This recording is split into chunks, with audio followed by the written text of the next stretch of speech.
The Brighton Mermaid by Dorothy Koomson. Read by Pippa Bennett-Warner and Vivienne Acheampong. Prologue. Saturday, the 2nd of June. The ground is uneven and crunchy underfoot, and I stumble when I hit it. But it takes a microsecond to steady myself, to force myself upright, and then to start running. I make it off the gravel driveway, through the gap in the hedge, and then out into the fields that surround the farmhouse. In this inky blackness in the distance, I can just about make out shapes. Bushes, hedges, a line of trees far, far down over the fields. I need to get to the trees. If I can get to the trees, I can hide.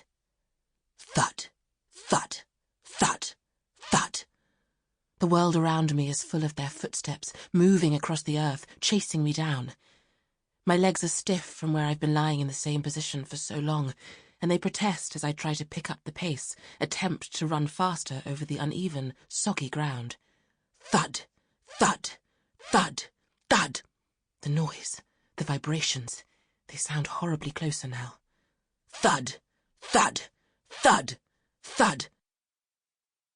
There's a fire in my chest where my lungs should be, and my eyes are struggling in the darkness as it constantly changes the shape of the horizon. But I can't stop.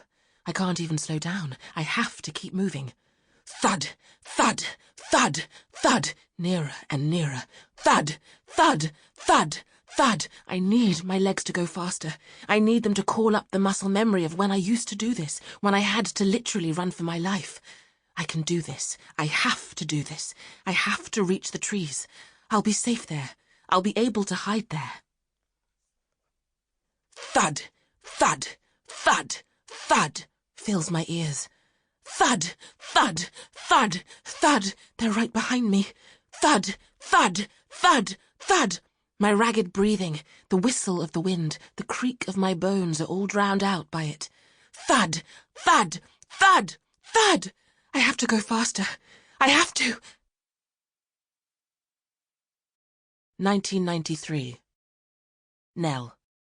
Saturday, the 26th of June. Maybe she's asleep, I said to my best friend, Jude. We are both staring at her. She looked so soft, lying there on top of the pebbles, half in, half out of the water, her face serene. Even with the foamy tide constantly nudging at her, trying to get her to wake up, she was still, tranquil, lifeless. She's not asleep, Jude said. Her voice was stern, angry almost, as though she couldn't believe I was being so stupid. I know she's not asleep, I replied. But if I pretend she's asleep, then she's not the other thing. I couldn't bear for her to be the other thing, and for me to be standing there in front of her when she was the other thing. She's not asleep, Jude repeated, gentler this time. She's not asleep. We both stood and stared. From the promenade, I'd spotted her down on the beach, the light of the almost full moon shining down on her, and said we should check to see if she was all right. Jude had wanted us to keep going. Getting back to her house after we'd sneaked out was going to be tricky enough, without getting back even later than 3 a.m., which was the time now. But I'd insisted we'd check.